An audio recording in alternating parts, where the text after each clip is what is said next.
Today we're going to be going over some basics of outdoor and wildlife photography. And I'm going to give you some tips and some tricks that should help you along and maybe help you get better results and to just grow in your some suggestions for equipment and items like that, and then examples of photos that I have taken and tell you a little about them. We won't be getting in anything too deep, any of the real technical stuff. Try to keep it as simple as possible, give you the best bang for your buck per se. So just a little bit about me. My name is Brian Stewart. I am a biologist at Philpott Lake. I've been at Philpott for about 10 years now. Some of my hobbies are getting outside, hiking. I used to do a lot of biking.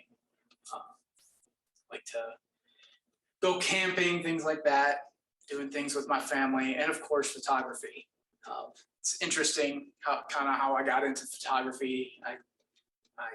Growing up, my dad was a photographer.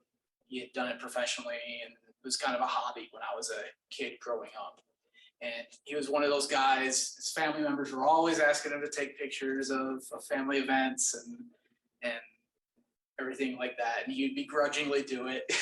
But some of my earliest memories of taking photographs were me trying to get all these cool action shots with one of those disposable cameras that, the kind of zip, zip, zip, zip, click, and then you gotta keep lining it. And then my dad critiquing my horrible photos because everything was blurry. I mean, you couldn't really see what was going on. And then, but move on, a few years later, I remember my dad was taking photos for an event, and he had me help him out with one of his cameras. And so I was sitting up in a balcony taking pictures the whole time. And he pretty much set up everything for me. So I didn't have to worry about a whole bunch of changes to the settings on the camera. It was basically hold it, click the shutter. Yeah. But I remember, I think every single photo that I took ended up being blurry in one way or another. Either it wasn't in focus, or I was moving too much, and it was just awful. But moving on ahead, when I started my career as a park ranger in North Carolina, and one of the parks I worked at, we had an older digital SLR. So halfway decent camera. And so I kind of started fiddling with that and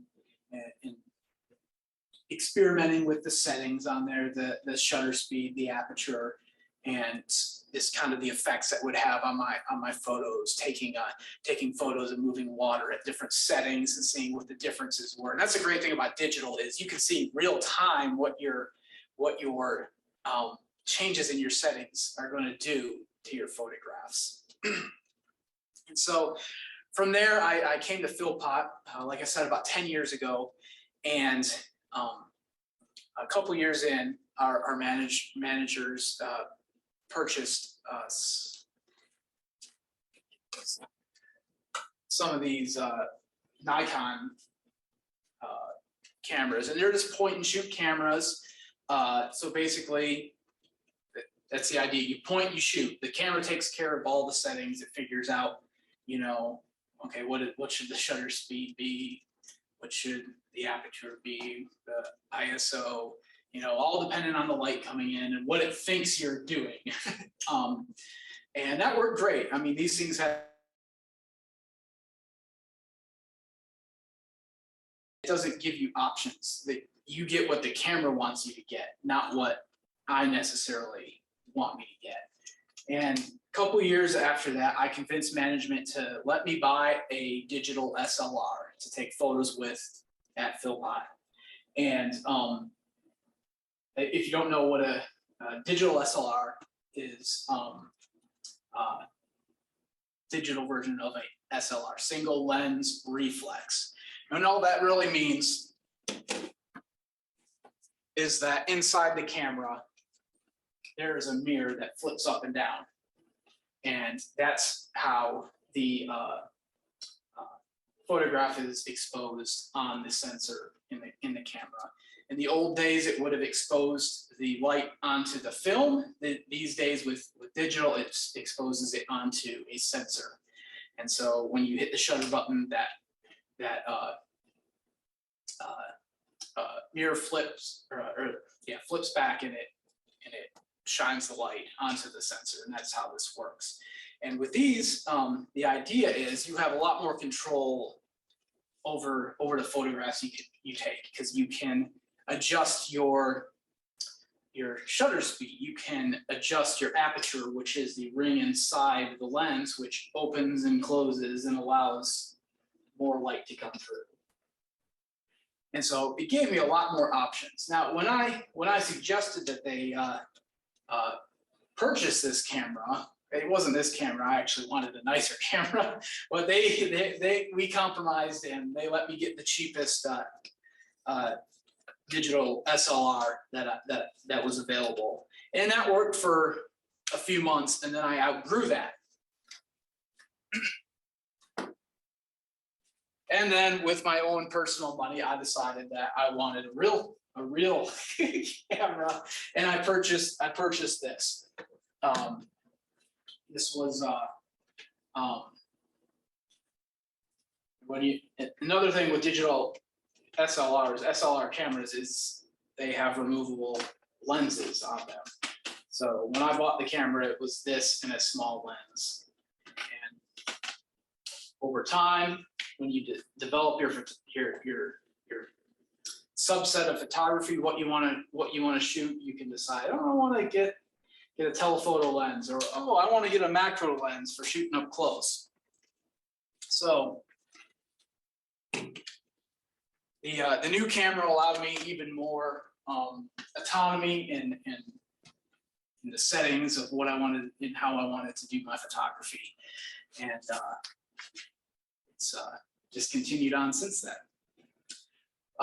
So one of the things I'll encourage you to do is photograph what you like and what interests you, and so that's what I do. Some of the things that I like to photograph would be landscapes,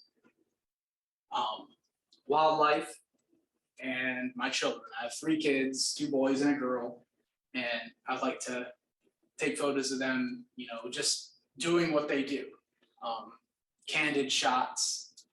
I'm not a big person in the staged photos and everything. I like to get something's real and authentic, something that's really happening, and that's my son Joshua running down the beach at Myrtle Beach with utter joy on his face. All right, so getting started. Some of the equipment, obviously, if you're going to do photography, you need some sort of camera. And back in the old days, it was only real photographers that could afford cameras. And then, as time went on, they kept making cheaper and cheaper stuff that was available to more people. And basically, what we have available to the first level is a cell phone. Most everybody these days has a smartphone, phone of some sort. The newer models, the cameras just keep getting better and better and better on these things. I remember my first flip phone, camera flip phone.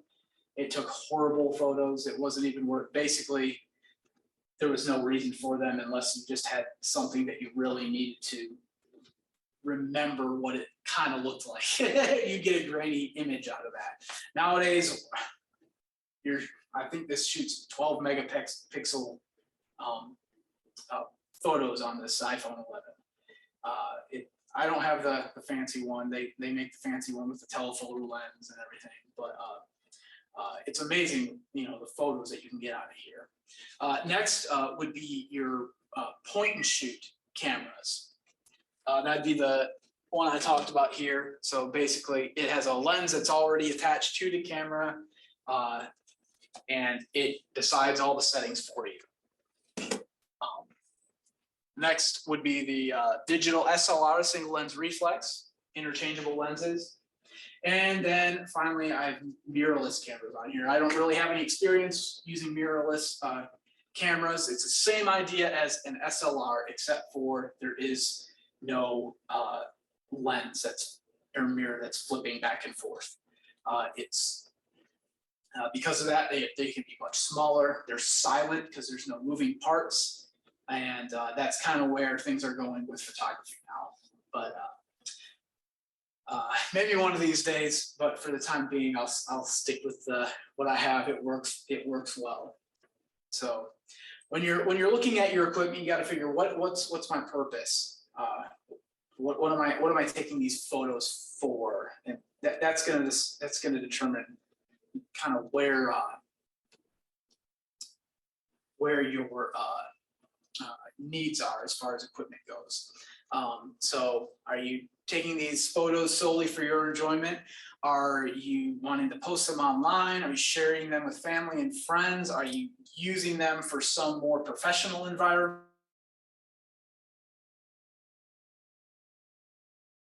What you're going to want. And as you refine your photography and you branch out into new areas, you can decide to get more different equipment. I already kind of went over the different types of cameras that we can use. Some of the limitations that we're gonna find with some things I already discussed. The point and shoot cameras, you're stuck with the lens that you have on there. If you don't have enough zoom on there, you can't get any more. If it's not a wide enough angle for you, you can't get any more. Some other things would be your cell phones especially have a very, very small sensor that the light hits when it exposes. And that's actually gonna ultimately affect your overall quality of your image, especially when you try to do edits and things like that. The point and shoot cameras get a little bit larger, and then the SLR cameras have an even larger sensor, and you can get into bigger and bigger sensors on some medium format cameras, really expensive equipment. But for the most part, they censor the equivalent size of 35 millimeter film is the largest that you're going to see for SLR cameras or mirrorless cameras. Going on with equipment, so we mentioned the different lenses. So right here, I've got 4 different lenses there. I got a couple lenses attached to these different cameras. When you buy a digital SLR camera or a mirrorless camera, it may or may not come with a lens. Some of the expensive cameras actually don't come with lenses. They just expect that you know what you're doing and you're going to pick the lens that you want. Typically, the lenses that you get with a new camera are just going to be a basic kit model lens, and they're not going to be super special. Maybe an 18 to 55 millimeter, something like that. And if you get real serious with your photography, you're probably going to want to move on to something else eventually. None of these. First of all, none of this equipment that I have and none of these lenses, any of that would be considered professional level stuff. It's all consumer level.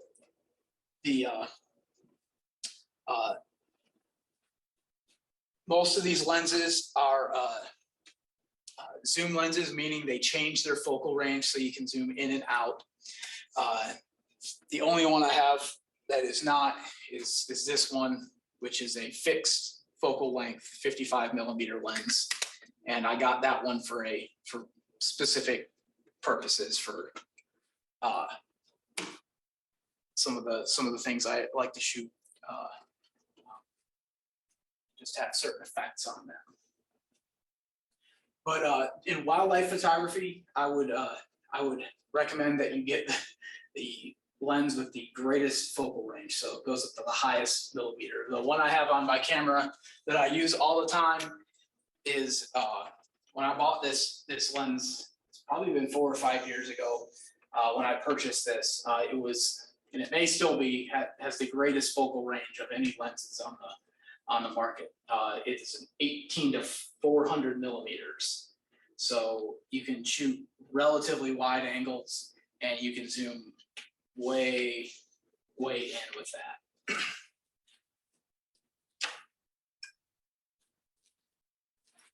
So if you want to get something that's way off, you know, that's a great way to go.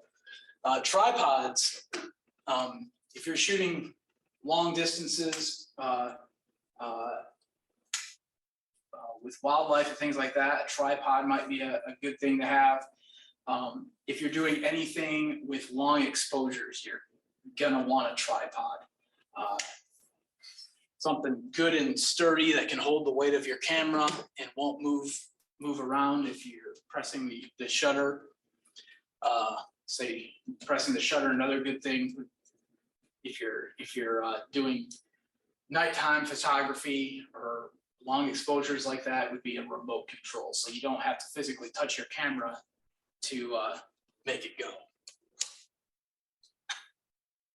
Some other items we have, this is a filter. This one is just a basic UV filter. I don't use these. Some photographers like to use just a basic UV filter to put over their lens. So if they bump their lens into something, that they'll scratch the filter and not their lens glass.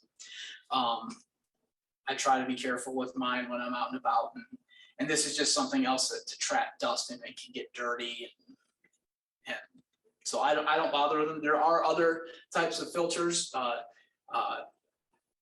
There can be polarized filters for shooting in certain circumstances. Say if you wanted to shoot down in the water, that'd be a great option using a polarized filter. There's also darkening filters, which are used shooting longer exposures in higher light situations. So instead of trying to bring in more light, you're trying to cut out light. Circumstance would be if you're shooting waterfalls and you want to have long exposures on your waterfalls. You don't want all that extra light getting in there and just having a big bright flash of white for a photo. And a couple other things. This is a teleconverter.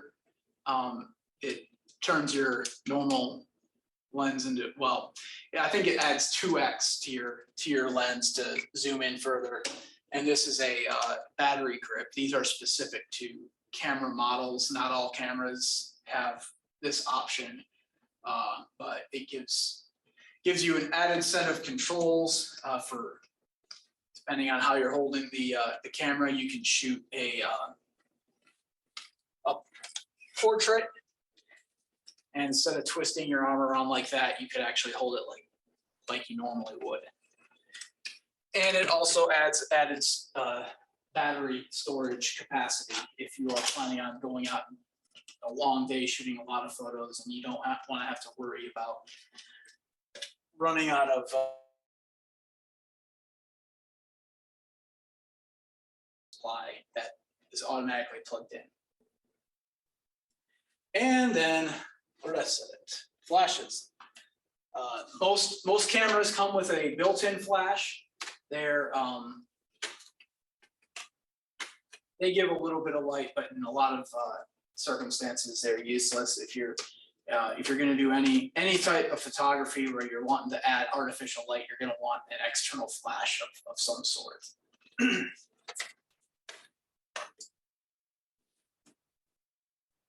All right, we're going to move into some tips and tricks for wildlife and outdoor photography.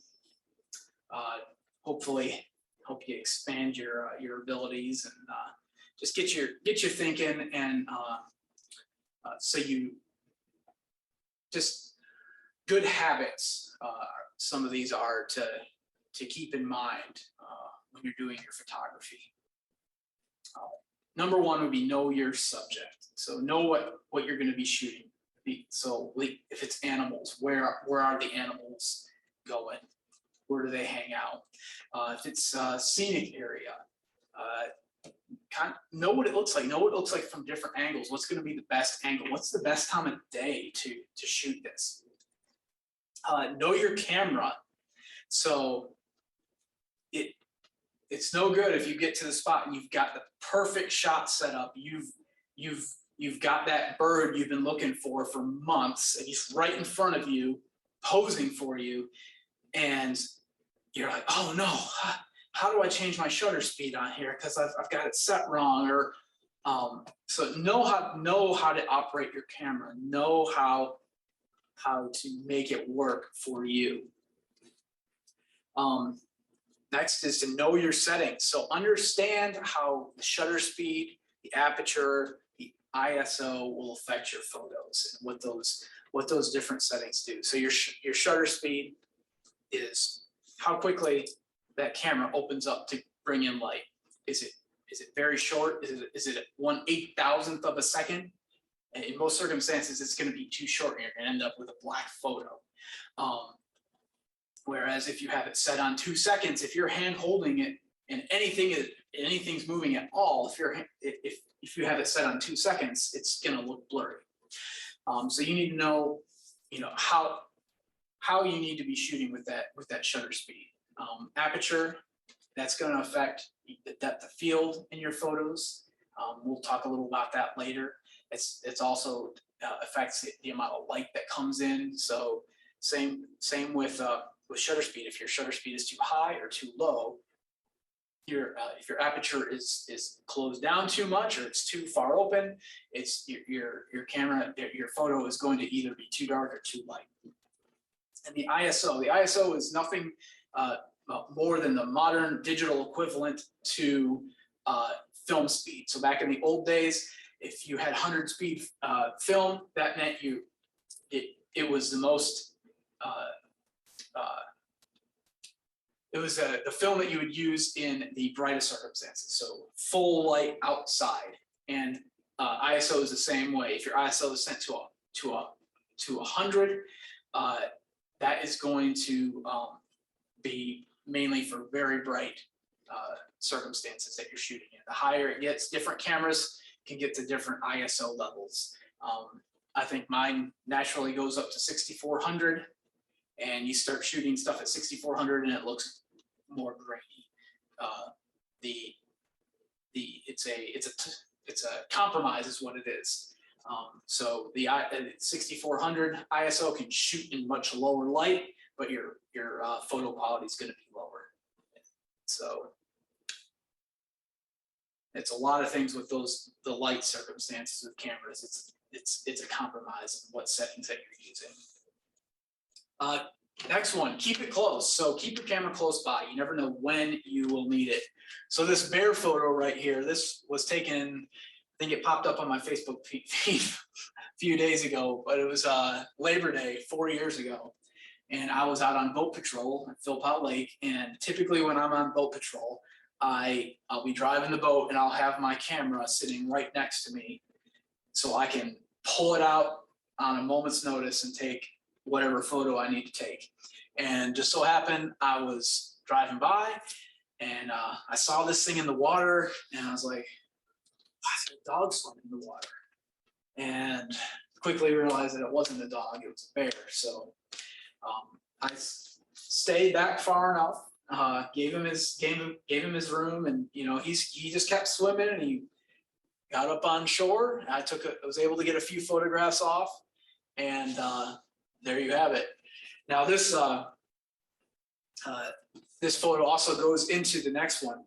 Keep it ready. So make sure everything is ready before you take your photos. So your settings, make sure your lens is clean, make sure your battery is charged. You don't want to be going out for the day and find out you've got a mostly dead battery. And I'm saying this to you just as much as I am to myself, because I'm awful with the battery thing. But anyways, as far as this photo and keeping it ready, my settings were off when I took this photo. Thankfully, I was able to clean it up some in post-processing, but I wasn't even thinking about my settings when I pulled this thing out. I was thinking, there's a bear and I have to get some photos of it. And if you see something like that, I can almost assure you, your mind's going to be doing the same thing. You're not going to be thinking about, oh man, did I check to see how my light is in this photograph? But thankfully, it ended up working out for me. I would have preferred a few changes, but I did get the shot and was able to clean it up some. All right, next we're gonna talk about some basic composition. And these aren't rules per se. I know it says rule of thirds, but none of these are true rules. They are, as they say in Pirates of the Caribbean, they're more guidelines or suggestions. So we'll be discussing rule of thirds, symmetry, room for movement, focal points, depth of field. The photo right there on the left is a blue heron. I took that. I was down in Alabama a few years ago, and he was just chilling right there next to the stream, and that would be an example of symmetry. So where you see the blue heron, and then directly below it is its reflection in the water.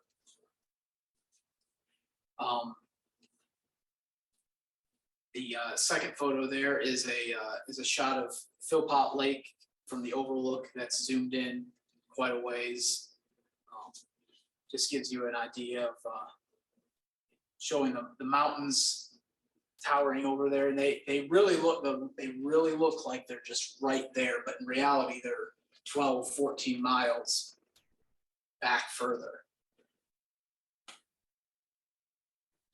All right, so this photo here is an example of the rule of thirds. When I talk about the rule of thirds, is you're basically taking the frame of the photograph and dividing it into thirds,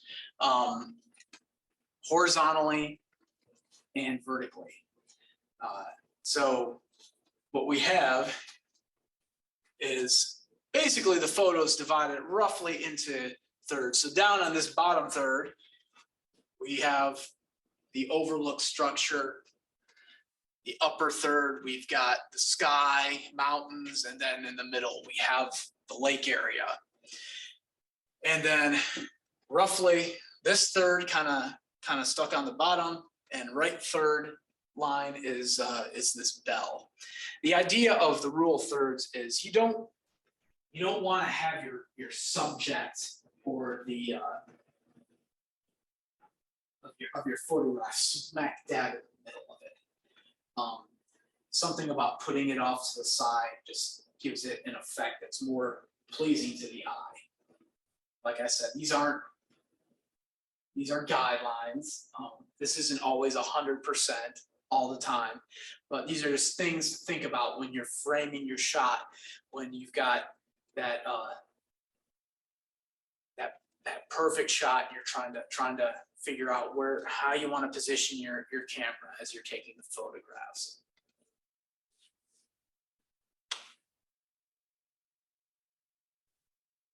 So I already mentioned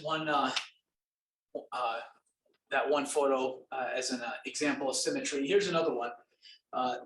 Thing with probably the most common example of symmetry you're going to have in either wildlife or outdoor photography is reflections on water in particular.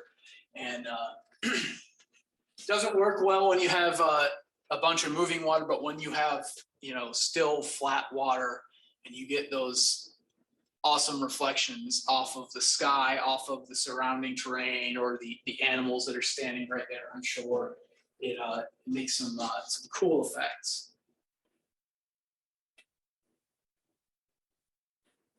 All right, room for movement. The idea with this area of composition is that when you have, whether it's an animal or a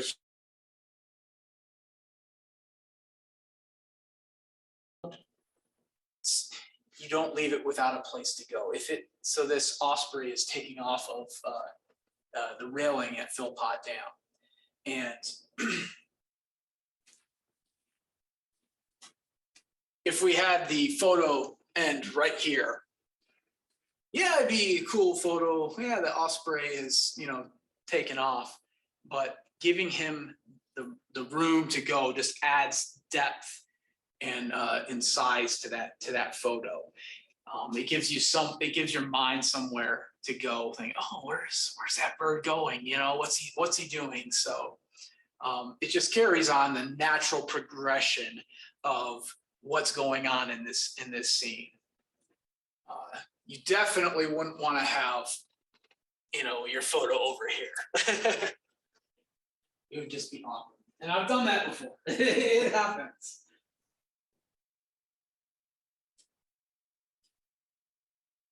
The next one we have is focal points. So when you're taking landscape photos, you can have a beautiful landscape that's just a landscape. Thing with focal points is that they draw the viewer's attention to that focal point within the landscape, and they give depth and size to the landscape that's in front of them. If this was just a body of water with some trees and then a mountain in the background, we really wouldn't have any good concept or idea of the size of what we're looking at. But when we add focal points, it just increases that exponentially. Once again, not a rule. I've taken plenty of landscape photographs without a specific focal point, but it does add something when you put it in there. Depth of field. This is one that really comes in when we're talking about our aperture settings. The depth of field is talking about what is in focus in that photograph. You can have a depth of field that is, that wide, or I should say deep, that deep, or hundreds of feet deep. It's all dependent on your distance to the subject, your focal length. On this particular photo, this is at 350 millimeters, so that's zoomed in pretty good. Like I said, this one goes to 400, so it's almost maxed out. So there's about 350 millimeters, and it goes just a click more. So your focal length, your aperture, all will affect, and your distance to the subject will all affect your depth of field.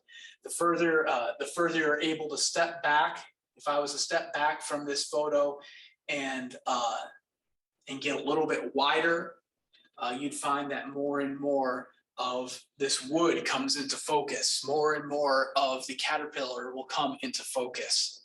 If I was to increase my aperture, that means take that ring inside the camera that lets light in. If I was to, I say increase the aperture, the number goes up, but the hole gets smaller. So the less light that comes in, the more my depth of field is going to increase. So that's where we get into the different types of lenses. So different lenses have different abilities as far as aperture goes. Believe it or not, this small little lens is able to open up much wider than anything else that I have on this table. And that's why I got this lens specifically. So I can take photos of subjects and have my subject in focus, but everything behind it is completely out of focus, and it gives a much better effect that way, even at short distances.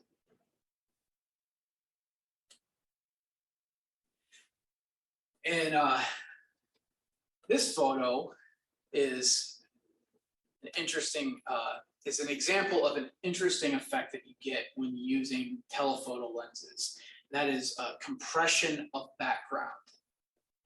So when you are using a telephoto lens, what that does is the effect is it makes it kind of pulls the foreground and background together. So it can be difficult to tell what the depth is. If you look at this photo, back here we have Philpott Dam. This is taken at Goose Point Park. And that dam is about 2 miles behind this boat. But on top of that, this point sticking out right there, that's about 1.5 miles in front of the dam. So if you're looking at this, you're like, well, they're not that far apart back there. Well, they're actually 1.5 miles. This is actually much closer to that boat than the dam is to the point. And that's the effect that you get with telephoto lenses. This was taken at 250 millimeters. So that's a fairly zoomed in.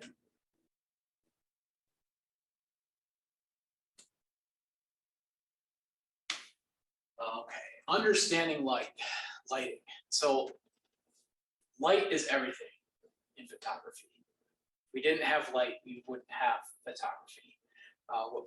What photography is simply taking in the light from the scene, what's in front of us, and putting it originally it was onto film. Now it's onto the sensor in the camera. So there's different types of light that we have out there. So we've got natural light, which is pretty mainly the sun. We have artificial light.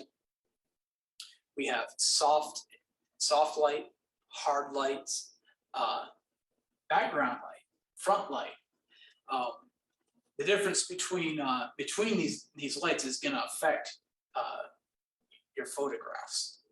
So with soft and hard light. So an example of hard light would be direct light from the sun or direct light from a lamp or another light source. Soft light would be light that is somehow filtered, refracted. So when you're outside on a cloudy day, that would be soft light that you're getting, and the amount of cloud covered will affect how soft that light is. And so hard light is typically going to be harsher. It's going to bring up a lot more details. A lot of times when you're shooting people, you don't want to be shooting in hard light because it's going to bring out every blemish in their skin. You're going to see every pore, every imperfection. So when you use a camera flash, typically you try to diffuse that light and make it a softer light. With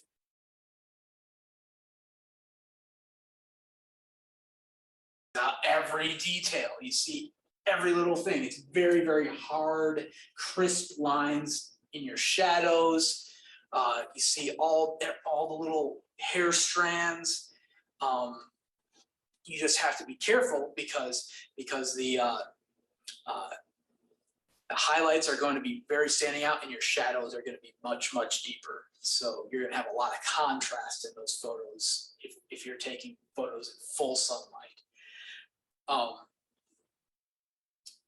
So that's the difference between soft and hard. Backlight and front light are basically where the light is coming from in relation to your subject. Is the light coming from behind them, so you're looking into the light, or is it coming from in front of them and the light is shining on them from behind you? Some other things to consider is what's the lighting on your subject like? Do they have good lighting on them for you to take a photo? If you've got light all around them and they're standing in a shadow, probably not the best time to be taking a photo of that. Golden hour, we'll talk a little about golden hour, is the roughly about an hour around sunset and sunrise, where the shadows are long. You get this golden color out of this. The sun is going through way more layers of atmosphere. So the colors change, and it is generally considered one of the best times to be shooting outside because it gives a magical vibe to your photographs. We'll look at a couple of those. And then dynamic range. Dynamic range is in reference to your camera's ability to distinguish between the highlights and the shadows in the frame. Different cameras have a different ability to capture dynamic range. None of them are as good as the human eye. The human eye in a single frame can make out more highlights and shadows than a camera ever will be. But there are ways that we have for working around that with cameras. The thing is just to be able to understand your camera's limits. How much of a range can my camera shoot in shadows and highlights? Because you get to a certain point and your highlights are just going to be blown out white with no detail, and your shadows will be too dark with no detail. They'll just be black. Oh, talk about this real quick. So we talk about artificial light. This is Philpott Dam 2 years ago in May of 2020 when water spilled over the spillway for the first time in its nearly 70-year history. I got out there at 3 a.m. because I knew it was going to be happening, and I didn't know how long it was going to happen for. So I wanted to document it. So I got out there and started taking some long exposures, longer exposures. This is a 30-second exposure of the water pouring over the dam, and you can see how it's just like silk coming off of those rough points there. That's because it's 30 seconds worth of water spilling over it. The lighting here is actually provided by my coworker down there that I told him to go I had taken a couple photos and they just weren't turning out. I didn't have enough light. It was foggy near me, so I couldn't get good light from where I was standing to get on the dam. So I had him go over there and take a flashlight. And while I took that photo for 30 seconds, he stood there with that flashlight, shining it all over the face of the spillway. And that's what gave us our light on that. Otherwise, it just would have been completely underexposed.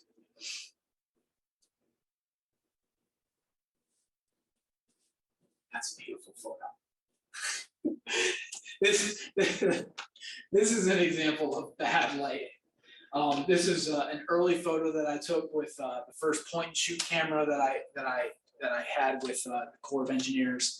I didn't start off taking great, amazing photographs. You know, it took practice, getting to know my subjects and my equipment. You see, this is very underexposed for the squirrel, if you can even see the squirrel.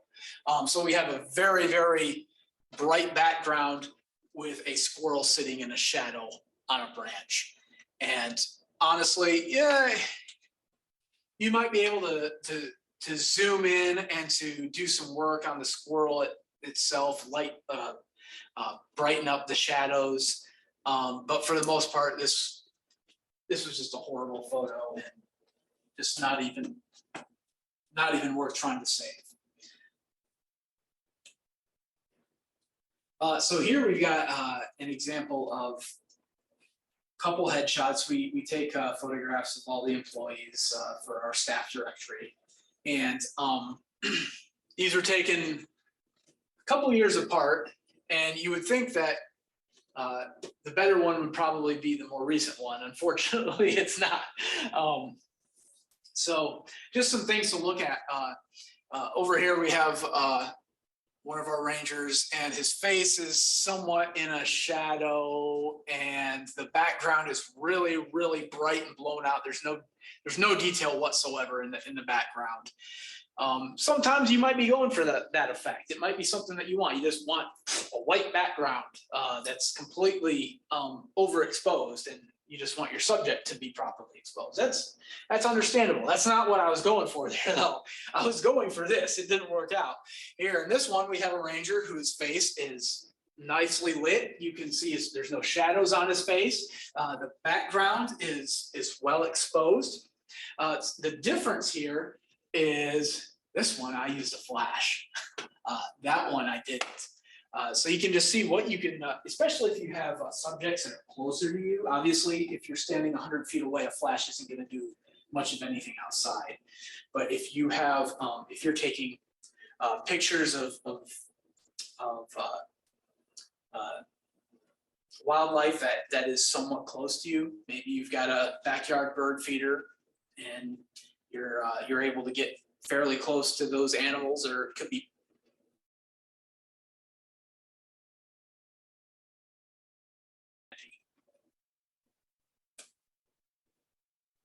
so here's another one, good and bad. So on the left here, this is an older photograph that I took with a point and shoot camera. The one on the right is one that I took with an SLR.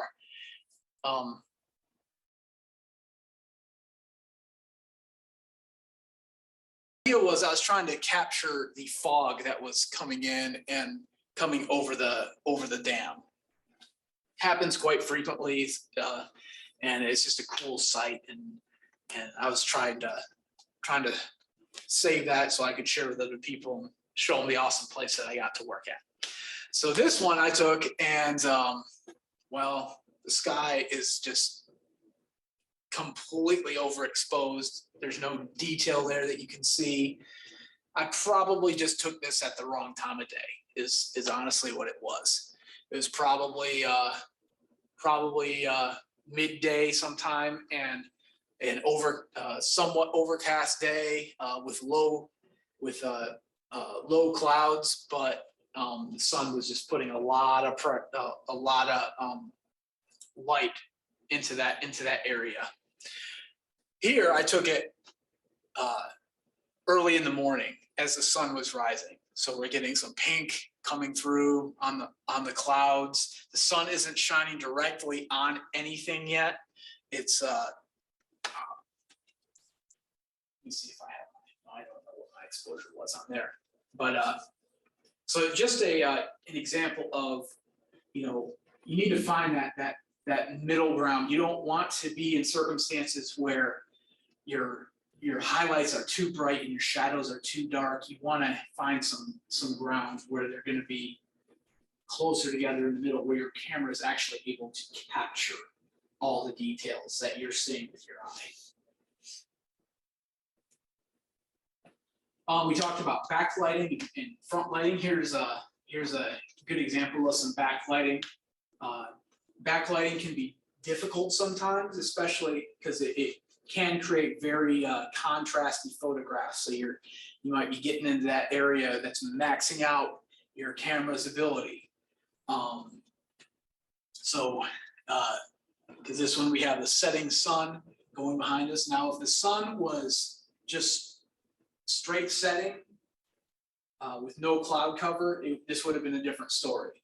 We would have had a very, very bright, blown out sky with no detail, and probably no detail we could extract from the foreground, which is already relatively dark because these headstones have no direct sunlight shining on them. Everything that they're getting is bouncing off of stuff in the background and around them. You can already see the break in the clouds where there's really no detail. It's so bright right there where the sun is in the clouds. But sometimes you want to have the detail in the foreground. Other times you don't want the detail in the foreground. This is just a example of, you know, a silhouetting against a backlight. Something you can do is a neat effect that you can have from a bright backlight in a dark foreground.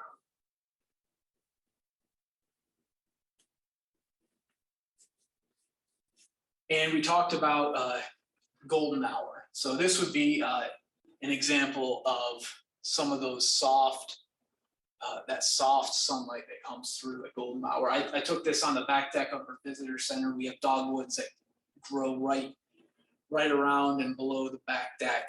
So I'm able to look down right onto some dogwood blooms in the spring. And just as the sun was coming up, start just putting those first rays out on the land around, and it gives that soft, warm feeling on your subject. Long, long shadows.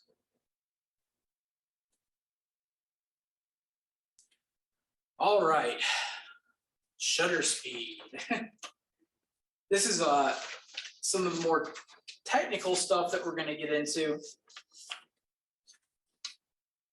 So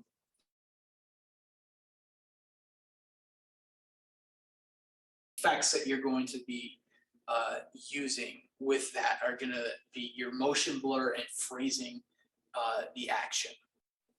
So a shorter shutter speed will let less light into the sensor, and a longer shutter speed will let more light. Photographing moving subjects requires a faster shutter speed to freeze the action. So if you have a hummingbird, you're not going to be able to freeze the action, especially if those wings moving with a 1/200th of a second shutter speed. You can probably, you know, most animals that are walking around, you can freeze the action with a 200, you know, 1/200th. If they're running, you're going to want to go, you know, faster and faster and faster. With a hummingbird, to freeze the wings, you're probably going to need about 1/2000th of a second, if not 1/4000th of a second, to freeze that action to where their wings are still. Excuse me. In some circumstances, you may not want their wings to be still. You may want them to be a blur. And I think most of the photos that I have of hummingbirds, their wings are actually a blur, because it does give that effect of the bird is in motion. Also, a long shutter speed will cause moving subjects to become blurry. You don't want to be shooting anything moving with a longer shutter speed. And a lot of these you'll just get the hang of. It takes practice. It takes, you know, taking photographs, changing your settings, seeing what effects have do what to your photos, and the movement in them. Minor motion blur can show the appearance of movement. I mentioned that with the birds, the hummingbirds. So you could also have a lot of like usually prop planes. When people photograph prop planes flying, they will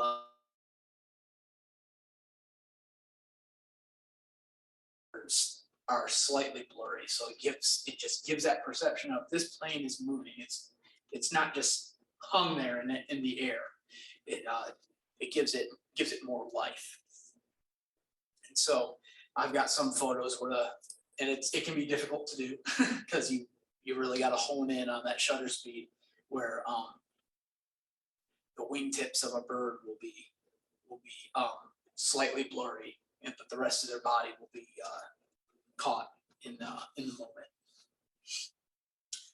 Moving water can be blurred with as little as 1 second shutter speed. The longer shutter speed that you use, the more it's going to have that effect on it. So that would be an example of blurred motion on that stream right there. We'll have at least one other here coming. There we go. There's another example of motion blur. This is the Mayo River near Stewart. This is an 8-second exposure. So one thing to consider with these long exposures is the amount of light coming in. So what you can do, if you choose to use a darkening filter, awesome, go for it. The only thing with those is you got to get them specific to your lens. Typically, at least these style, they make different styles, but these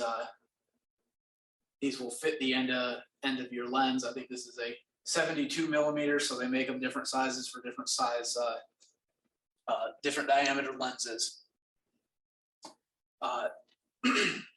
So you can either do that or you can wait till a cloudy day.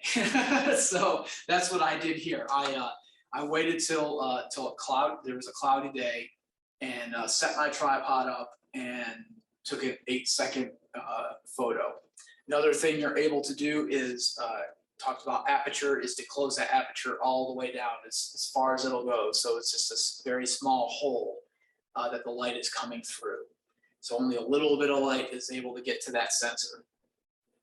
And that will also increase your ability to do those longer exposures. And then motion blur. So where the last photo was 8 seconds long, this is 1/1000th of a second. Typically, you're only going to be able to do 1/1000th of a second as far as speeds of shutter speeds in highlight situations. So obviously, this is full daylight. This is at the beach. Got a wave crashing over my son Andrew, and every drop of water is caught right there in that instant.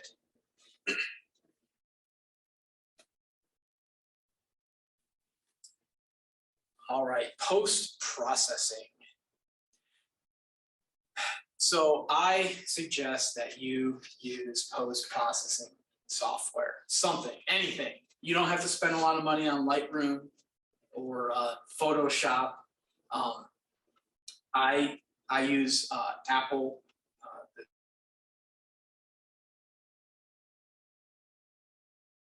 It's able to do everything that I pretty much need it to. Some other options out there, but I know both Canon and Apple offer free software that can read their raw image files, and you can make all the changes that you need to make.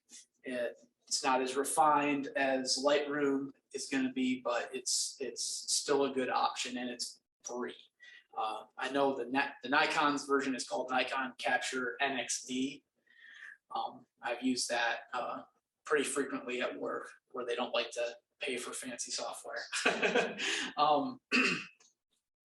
Newer smartphones have great cameras and have great high dynamic range, but you still can't beat raw images in processing. And when I say raw images, I'm talking about the native format that your camera shoots. A lot of your cell phones, your point and shoot cameras are typically going to shoot JPEGs. And what JPEGs do is they shrink that file down. They take away information that they don't think they need in the photo to make it as small as possible, to compress it so you can store more photos on your SD card or on your computer. A raw image file is much larger, but it has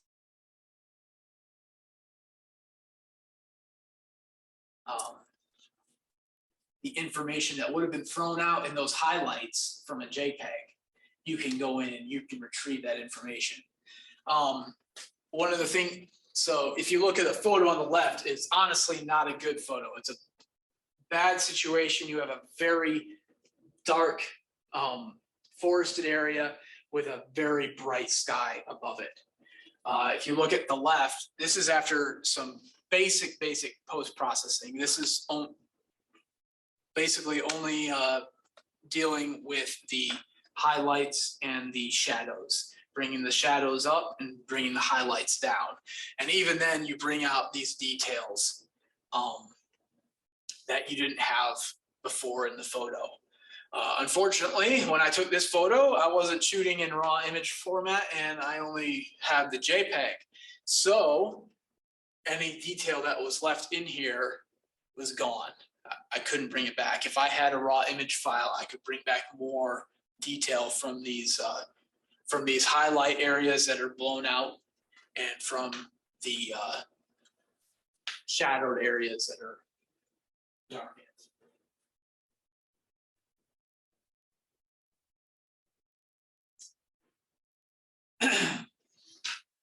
So when you're doing post-processing, the things you're gonna wanna, you can do all sorts of stuff depending on your software and the level of your software and your abilities. You can do all, I mean, you can do all sorts of crazy things, but some of the basic things you're gonna wanna do are your exposure level, the overall, basically the overall brightness of your photo. You can change that to a certain extent within the processing software. Your highlights and shadows, balancing them better, bringing the highlights down, bringing the shadows up. Your contrast is the difference between the lights and shadows, so highlights and shadows. Saturation is going to be your colors, so bringing out your colors more. And then color correction, that's going to be based off of things like the white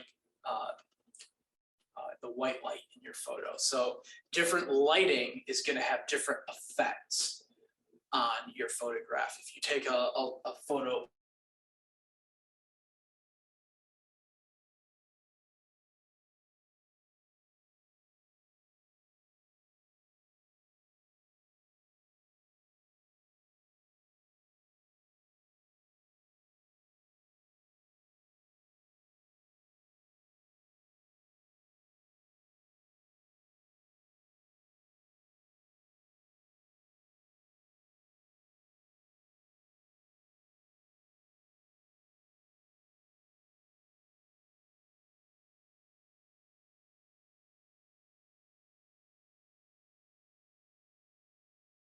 it'll be a different color each one, and that's it's the same effect that's on everything else in your photo, and you can actually color correct all of that white balance within post processing. It's actually very easy. Some people worry about it in their camera, but you really don't need to. It's a very easy fix in post processing. I'd suggest you let your camera try to figure out the white balance on its own, and if it's wrong, you can fix it later. Shutter speed and your exposure levels are a different story. That's what you need to focus on. You need to make sure you get your picture focused right, because you only got so much room to play with when you get into post processing. But you can take in post processing, you can take a okay picture and make it a lot better. So I highly recommend post processing. Pretty much anything you do, anything you're planning on sharing, anything, you know, it's going to be going out away from, even for your own benefit, because it looks so much nicer. And I'm not saying go crazy, because some people go crazy and you look at a photo and you're like, that's not real. Those colors, that's way too vibrant. That doesn't exist in real life. I try to make mine realistic, but try to bring out those details that you may not have been able to see previously. And then next thing is play around.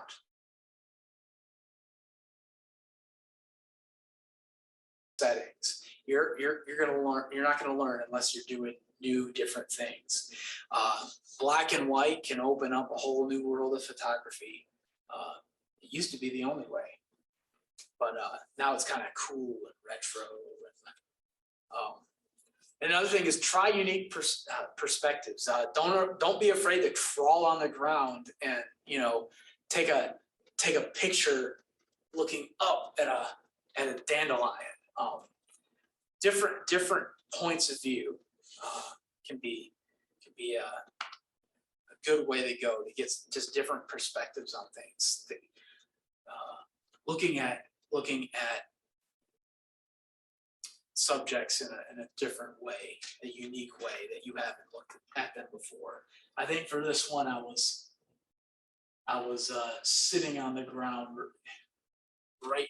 I mean, I was laying right there on top of that thing. You can't tell from the photograph, but the bank kind of went down to this old dock here. So this was as low as I could get. I was laying on the ground taking that photo.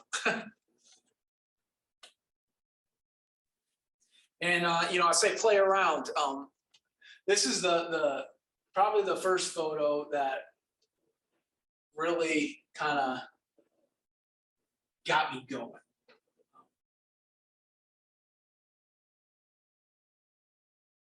It's down near the base of Philpott Dam. I may have been trying to get some pictures of the dam itself, but I walked down there and there was this great blue heron just sitting there. Normally they would take off and fly away, but he's just standing there. So I was like, of course I'm going to take a photo. And honestly, you would think I planned it.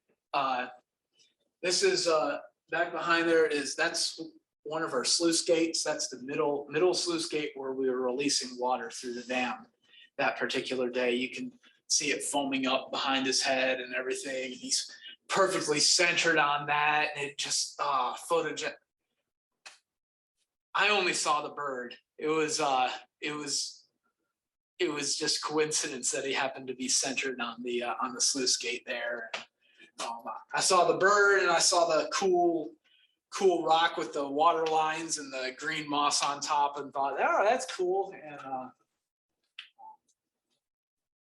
I ended up winning our district photography contest at work that year. So it worked out for me. This one, I just, I take my camera with me about everywhere, I go. So we were doing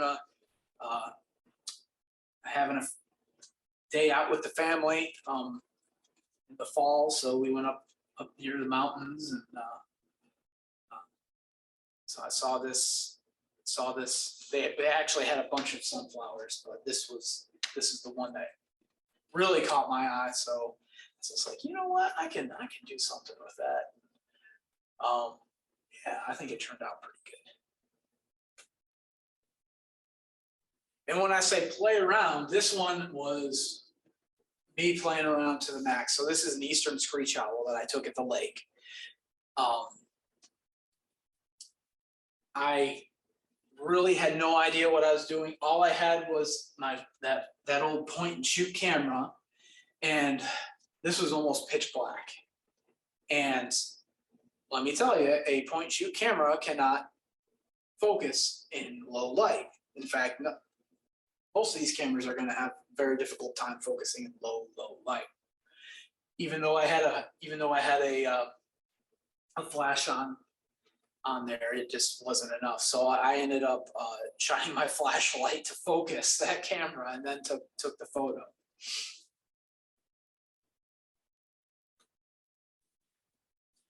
And this is probably the ultimate playing around that I've done. I'm not a big changing up of photographs and doing all sorts of crazy stuff, but it was suggested to me by someone in our public affairs officer in the district office. I frequently send photos up, to be used for publications and things like that with the Corps of Engineers. And I had sent one of these to our public affairs officer, and she's like, boy, wouldn't it be cool if you had like all 4 seasons like this? And I was like, yeah, that would be cool. I think I actually do. And so I ended up putting these together, and that was really, really popular. But what's interesting about these is I could take the original files of any one of these, and I could blow up a poster. I've got one of them that I printed out on canvas that's 4 feet long. They're 4 feet wide. And so they're very, very large. And the way that I did that is they're actually not all one image. Each one of these scenes is 9 different pictures that I took. So what I did was divide any one of these up into 3, and that would be 1 frame, 2 frame, 3 frame. Each one of those frames had 3 images. I took at 3 different exposure levels. I underexposed one, I exposed one correctly, and I overexposed one. And I did that for each frame. And then I took each of those exposure levels and I overlaid them on top of each other. This is what we call a HDR photo, a high dynamic range photograph. So it gets your shadows properly exposed, your mids properly exposed, and your highlights properly exposed. So I did that 3 times on each one of those, and then I had 3 photos of a different part of the overlook at Philpott Lake, and then I stitched them together with software. So it was a lot of work, but it was fun. You know, it was something that I enjoy, and I was able to, you know, create something for other people to enjoy as well, to see the different seasons that we have at Philpott Lake in all their glory.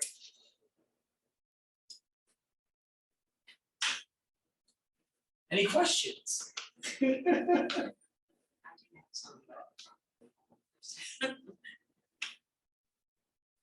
Well, you don't have anything additional. I guess we can go ahead and end it. We're a few minutes early, 5 minutes early, something like that. Thanks for coming out today, and have a good day. And just keep taking photographs and learning more and enjoying what you do. Well, thanks a lot.